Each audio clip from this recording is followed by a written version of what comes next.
Финляндия – одна из интереснейших стран, которая занимается, ко всему прочему, не только финно-угорскими исследованиями, но и чувашеведческими. А началось это очень-очень давно, еще в середине XIX века, когда не был понятен статус чувашей и чувашского языка, то ли финно-угорский, то ли тюркский. Внешне чуваши очень были похожи на марийцев, с которыми они соседствуют по нынешнему пору. В результате финским ученым очень быстро удалось разобраться, что чувашский язык в основе основ является тюркским, а не финно-угорским. Но интерес остался. Ко всему прочему, этот интерес поддерживался тем, что чувашский язык оказал значительное влияние на многие финно-угорские языки. Например, по подсчетам Михаила Романовича Федотова, в марийском языке насчитывается 1200 чувашских заимствований. В мордовских языках их не так много, около 30. Но есть достаточно большое количество в таком пермском языке, как удмуртский. Тому же самому Михаилу Романовичу Федотову удалось обнаружить около 400 чувашских заимствований в удмуртском языке. И таким образом интерес к чувашскому языку поддерживался в Финляндии во все времена. Первый ученый, который собрал достаточно большой материал по чувашам, это Август Альквист. Его записи очень долгое время хранились в архиве Финляндии, и эти архивные материалы были опубликованы Кларой Адягашей и Эберхардом Винклером недавно отдельными изданиями. Я так полагаю, что данные книги имеются в фондах Национальной библиотеки нашей республики. Затем в чувашеведение включается Хейки Пасанин, профессор Хельсинского университета. Он был специалистом по мордовским языкам, и в свое время ему удалось собрать замечательный словарь мордовских языков в 6 томах.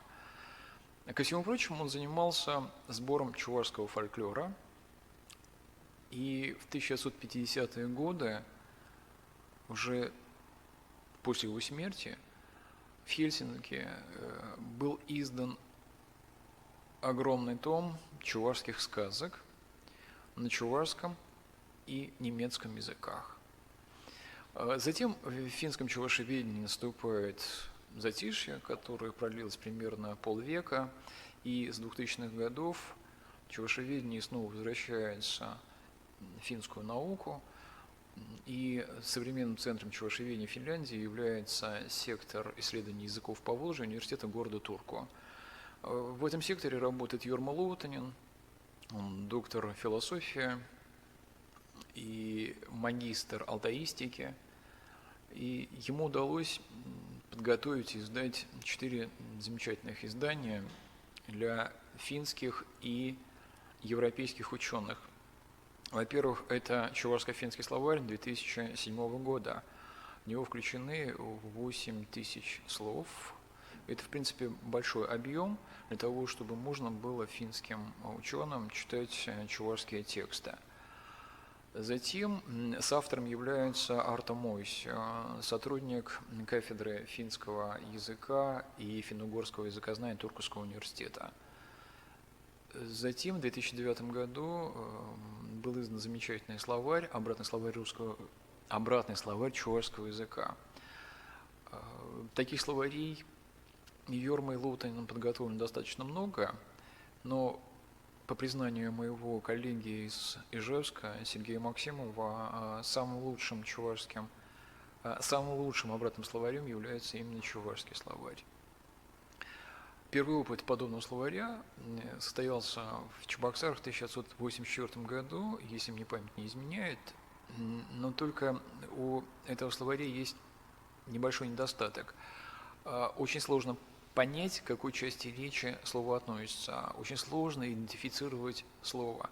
Этого недостатка лишены новые обратные словари. Следующим проектом Jorma Luutanen является его монография, посвященная необычному чувашскому аффиксу «хи». Это его магистерская диссертация. Он заканчивал программу по магистратуре, по алтаистике в Хельсинском университете где-то в 2010 году. Написал квалификационную работу, которая была затем осмыслена в качестве монографии и издана в Висбадене, в Германии. В этом городе находится издательство, которое занимается изданием филологической литературы по восточным культурным восточным народам.